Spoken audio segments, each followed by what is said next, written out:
आज तो हमारे पास साईं को याद करने, उन्हें नमन करने के लिए उनकी मूर्ति, तस्वीर या उनका नाम स्मरण ही एक माध्यम रह गया है।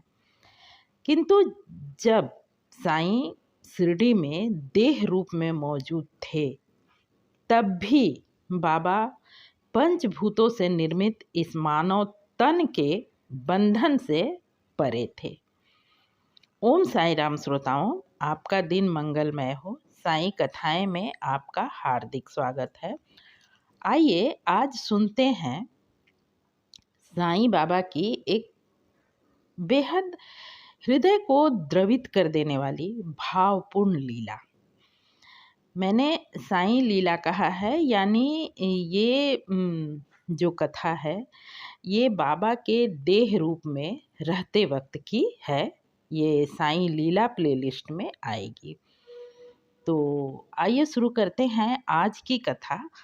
पर उससे पहले आपसे एक बेहद छोटी सी आग्रह है कि आपको कथा पसंद आए तो आप लाइक करें, कमेंट करें या ना करें, ये आपकी मर्जी है।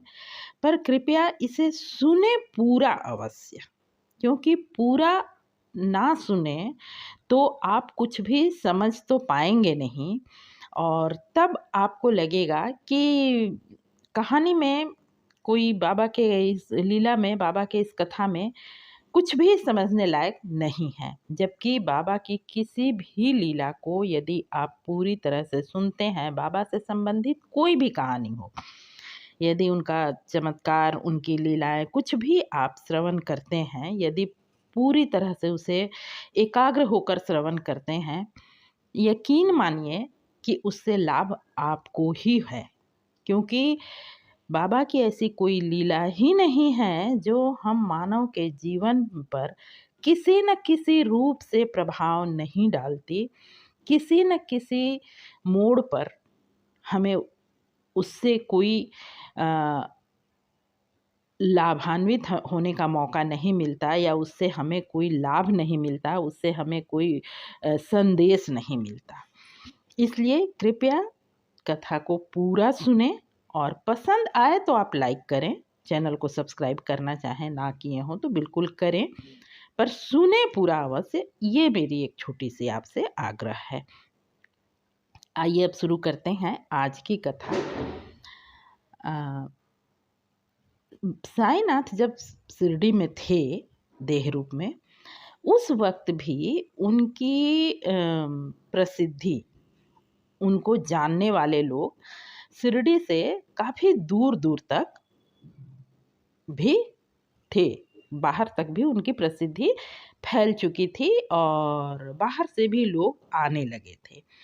इसका कुछ हद तक श्रेय दासगणु को जाता है, क्योंकि उन्होंने अपने कीर्तन के द्वारा बाबा को शिरडी से बाहर गांव-गांव, दूसरे दूसरे स्थान पर जाकर उन्होंने बाबा की कीर्तन की, जिसके द्वारा भी लोगों को साईं के बारे में जानकारी हुई। तो ये लीला भी, इस लीला के सूत्रधार भी दासगणु रहे हैं। हुआ ये कि एक बार ठाणे के किसी स्थान पर दासगणु बाबा के कीर्तन कर रहे थे। तो उनका एक नियम था, यूँ भी आज भी लोग, आज तो खैर यही साधन है, पर तब भी दासगणु जब बाबा के कीर्तन किया करते थे तो बाबा की एक सुंदर सी तस्वीर अपने सामने रख लिया करते थे, जिससे कि लोग भी दर्शन कर पाते थे। तो इसी तरह से वे बाबा के कीर्तन कर रहे थे। तो सामने भक्तों की भीड़ में एक चोलकर नाम के व्यक्ति भी मौजूद थे। सभी लोग सुन रहे थे, पर होता है ना कि कहीं भी कोई भी चीज़, कोई घटना, कोई दृश्य, कुछ भी ऐसा घटित होता है, कुछ भी ऐसा दिखता है, तो देखने वाले हजार हों, उनमें से किसी के मन में कोई अलग तरह का प्रभाव होता है, किसी के मन में कोई अलग तरह का। हजारों लोगों के मन में एक सा प्रभाव कभी भी उत्पन्न नहीं होता, जबकि दृश्य तो एक ही होता है। तो वही बात यहाँ भी लागू होती है कि उनके मन में बाबा के प्रति, क्योंकि वो उससे पहले साईं को बिल्कुल साईं के बारे में उन्हें कोई जानकारी नहीं थी। वो नहीं जानते थे कि इस नाम के कोई संत या इस नाम के कोई अवतार पुरुष हमारे काफ़ी नज़दीक ही शिरडी, वहाँ से ठाणे से कोई बहुत दूर तो नहीं है, पर उन्हें उससे पहले तक जानकारी नहीं थी। उस वक़्त उन्होंने सुना और बाबा की तस्वीर देखी, जिससे कि उनके मन में, चोलकर साहब की बात कर रही हूँ मैं, उनके मन में बाबा के प्रति बेहद भक्ति उमड़ने लगी। और उसका एक कारण ये भी था कि उनके जीवन में कुछ तकलीफ़ें थी। श्रोताओं, ये बात आप बिल्कुल मानेंगे कि जब हमारे जीवन में कोई तकलीफ़ हो, हमें कोई परेशानी हो, उस वक़्त मन में भक्ति के भाव बेहद जल्दी उत्पन्न हो जाते हैं। तो उनके साथ भी यही हुआ और उन्होंने मन ही मन वहीं पर श्री साईं से एक, ये कहिए कि उन्होंने कुछ मांगा और कोई संकल्प किया। संकल्प ये कि हे साईं, दरअसल वे जहाँ भी नौकरी कर रहे थे, न्यायालय में ही थे, कोई क्लर्क वगैरह की कोई नौकरी कर रहे थे अदालत में, पर उनकी नौकरी कच्ची थी। तो उन्होंने बाबा से एक प्रार्थना की कि हे साईं, यदि मैं अपने नौकरी में अस्थाई हो जाऊं, क्योंकि वे टेम्परेरी बेसिस पर काम कर रहे थे, तो उन्होंने कहा कि यदि मैं अस्थाई हो जाऊं तो मैं आपके चरणों में उपस्थित होकर मिश्री का नैवेद्य चढ़ाऊंगा। ठीक है, ये बात उन्होंने अपने मन ही मन बाबा से प्रार्थना की, एक संकल्प लिया और अपने घर को गए। प्रार्थना भजन समाप्त हुए और कीर्तन वगैरह होने के बाद वो अपने घर को गए। कुछ समय बीता, पर बाबा का वैशिष्ट्य ही ये है कि कहीं भी कोई बाबा को जब याद करता है, वो उन तक पहुंचता अवश्य है। हुआ भी वही। कुछ ही दिनों के बाद चोलकर साहब अपने कार्य में, जहाँ भी वो न्यायालय में जिस काम में भी वो थे, वहाँ वो अस्थाई हो गए, मतलब परमानेंट हो गए। उन्हें बहुत खुशी हुई और बिल्कुल उन्हें अपने संकल्प का याद रहा, उन्हें अपने प्रार्थना पर भरोसा हुआ कि ठीक है, मैंने प्रार्थना की, साईं ने मेरी सुनी, अब बारी मेरी है, अब मुझे अपना संकल्प पूर्ण करना है। पर ऐसा था कि उनका परिवार बड़ा था और अस्थाई होने पर भी उस वक्त उस नौकरी से उनकी आमदनी कोई इतनी अधिक नहीं थी कि वो जल्द ही शिरडी यात्रा के लिए अपना कुछ आर्थिक, मतलब ये पूरा कर सके, कुछ धन संचय कर पाएँ ताकि जाने का व्यय कर उनके पास इकट्ठा हो सके। तो उन्हें समय बीत रहा था और उनको इस बात की बेहद बेचैनी थी कि मैं कब बाबा से मिलूँगा और कब मैं अपना संकल्प पूर्ण करूँगा, क्योंकि साईं ने मेरी बात रखी है तो मुझे भी अधिक विलंब नहीं करनी चाहिए।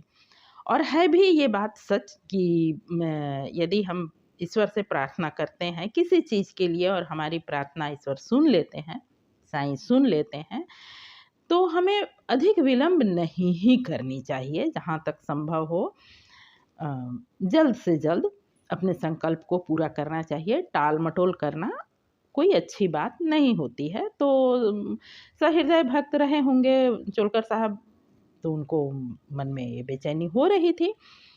अब उन्होंने एक युक्ति भिड़ाई कि कैसे, मतलब यात्रा के लिए कुछ धन इकट्ठा किया जाए। तो उन्होंने बिना चीनी की चाय पीनी शुरू की। चाय के बगैर रहना शायद उनसे संभव नहीं होगा। चाय चीज़ ही ऐसी है कि लत लग जाए तो छूटती नहीं है। तो बिना चाय के शायद वो ना रह पा रहे हों, पर उन्होंने शक्कर लेनी बंद कर दी। शक्कर छोड़कर, ठीक है, देखिए, 1 चम्मच शक्कर के छोड़ देने से कोई इतने पैसे इकट्ठे नहीं हो सकते और परिवार में हो तो आपका 1 चम्मच शक्कर से कोई फ़र्क समझ में आना भी मुश्किल है। पर चमत्कार तो साईं का होता है, संकल्प हमें करना होता है, पूर्ण करने कराने वाले तो बाबा ही हैं। ठीक है, उनके 1 चम्मच चीनी छोड़ने से बहुत जल्द ही उनकी स्थिति ऐसी हुई कि वो जाने के योग्य उनके पास धन इकट्ठा हो गया और वो शिरडी पहुँचे। शिरडी पहुँचकर उन्होंने बाबा के दर्शन किए और दर्शन करके अपना संकल्प पूरा किया। मिश्री जो उन्होंने प्रसाद के रूप में देने का, बाँटने का संकल्प लिया था, सो उन्होंने अपना किया। मिश्री नैवेद्य के रूप में मिश्री उन्होंने बाबा को अर्पण किया। बाबा सभी को मिश्री दिए। उनका संकल्प तो पूरा हो गया, पर ऐसा है कि मतलब उस वक़्त ऐसा बाबा के द्वारका माई में ऐसी रीत ही थी कि बाहर से कोई भी भक्त यदि आता था बाबा के दर्शन को, तो उस वक़्त जो भी वहाँ के स्थानीय भक्त हुआ करते थे, वो उन्हें अपने घर लेकर जाते थे। या फिर साठे बाड़े जब बन गया था तो साठे बाड़े में भी वो रह सकते थे, पर वो लेके जाते थे वहाँ से और उनके रहने वगैरह के जो भी व्यवस्था हो, नाश्ता पानी खाना चाय जो भी उन्हें देना हो, उसकी व्यवस्था जो लोग वहाँ के स्थानीय होते थे वही उन्हें ले जा कर के वो व्यवस्था दिखाते बताते किया करते थे। तो उस वक्त जोग नाम के एक स्थानीय भक्त वहाँ पर मौजूद थे, जो कि चोलकर साहब को अपने साथ ले जाने वाले थे, ले जाने को तत्पर हुए। जैसे ही ये लोग द्वारका माई से बाहर जाने को तैयार हुए, तो बाबा ने जोग को पुकार कर कहा कि अपने अतिथि के चाय में अच्छी तरह चीनी घोल कर देना। ये बात सुनकर उन्हें कुछ, जोग साहब को तो कुछ अजीब सा लगा कि इसका क्या अर्थ है। चीनी यदि मैं चाय दूंगा तो चीनी दूंगा ही, अच्छी तरह घोल के देने का क्या बाबा का कहने का अर्थ क्या है।